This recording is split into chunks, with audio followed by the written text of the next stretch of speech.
The shape was inspired by an archer drawing his bow. And so was its performance.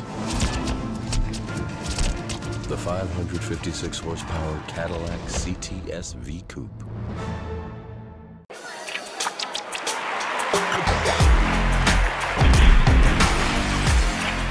What's up, Prize Fight fans? I'm Brian Tong, and we're bringing you an epic battle that has stood the test of time. It's a throwdown showdown for game console supremacy between Microsoft's Xbox 360 Slim and Sony's PS3 Slim.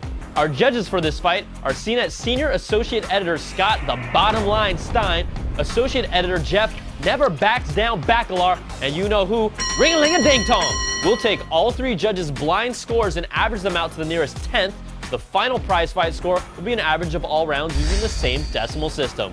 We're going 6 rounds deep for this face-off. Round 1 is designed.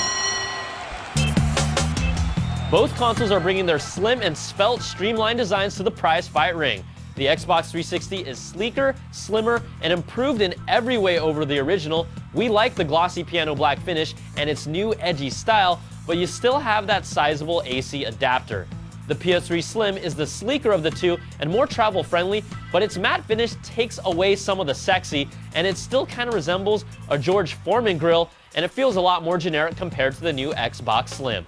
Sometimes makeovers really make a difference, and the 360 Slim takes this design round for the first time with a 4, and the PS3 Slim gets a 3. Next round is features.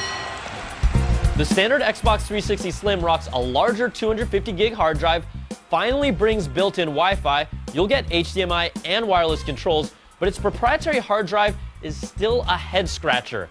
Now, the biggest difference between these two consoles is Blu-ray.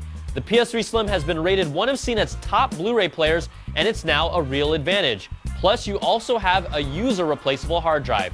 Its 160 gigs gives you a little less storage, it has built-in Wi-Fi, HDMI, and its Bluetooth capability allows you to connect many third-party accessories, including almost any Bluetooth headset.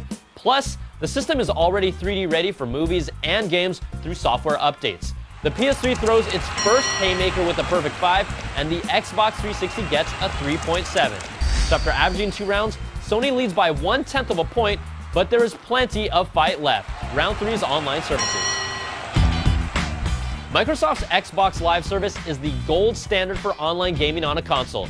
It's going to cost you $50 per year, but its ease of use, the size of the community, and access to integrated services like Netflix, Last.fm, Facebook, and Twitter, and more make it the total package.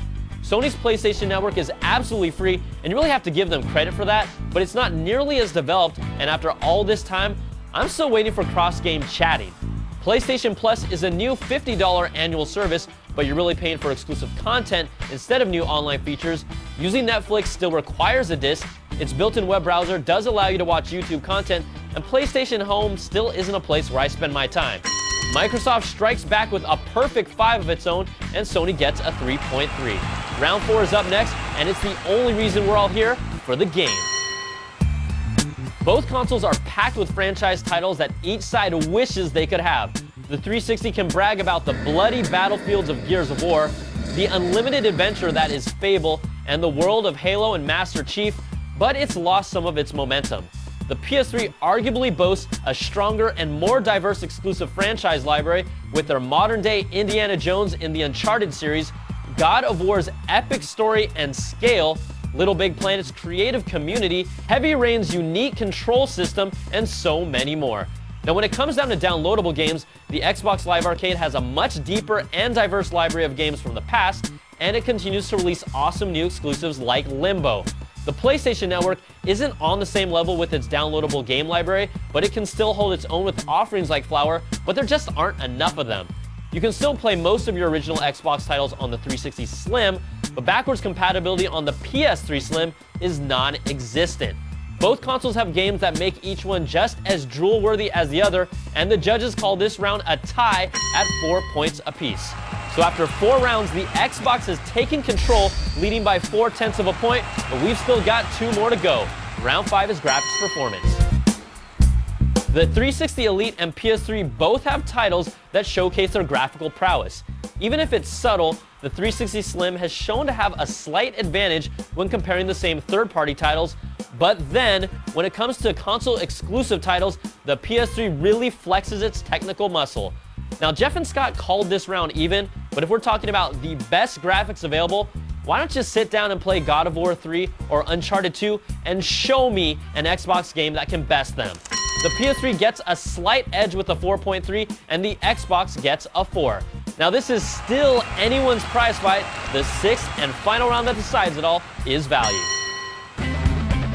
Both of these consoles are $299 at their entry level, and you guys can argue all you want about who has the better games and who has the better graphics, but when you're talking about value, it really comes down to one thing, and it's the PS3's Blu-ray player that will support 3D content into the future and makes the PS3 Slim more than just a gaming console. And if you want to play online with your Xbox, you'll still have to pay $50 more per year. In the final round, the PS3 Slim gets a perfect 5, and the Xbox 360 gets a 3.7.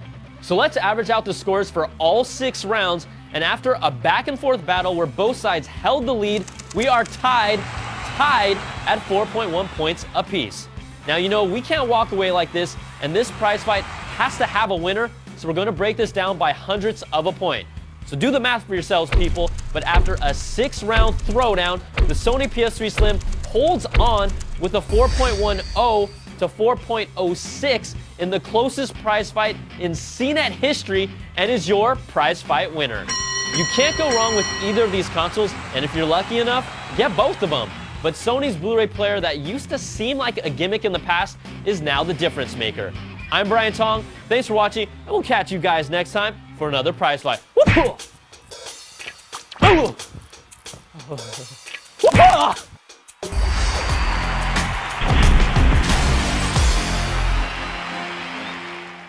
The shape was inspired by an archer drawing his bow.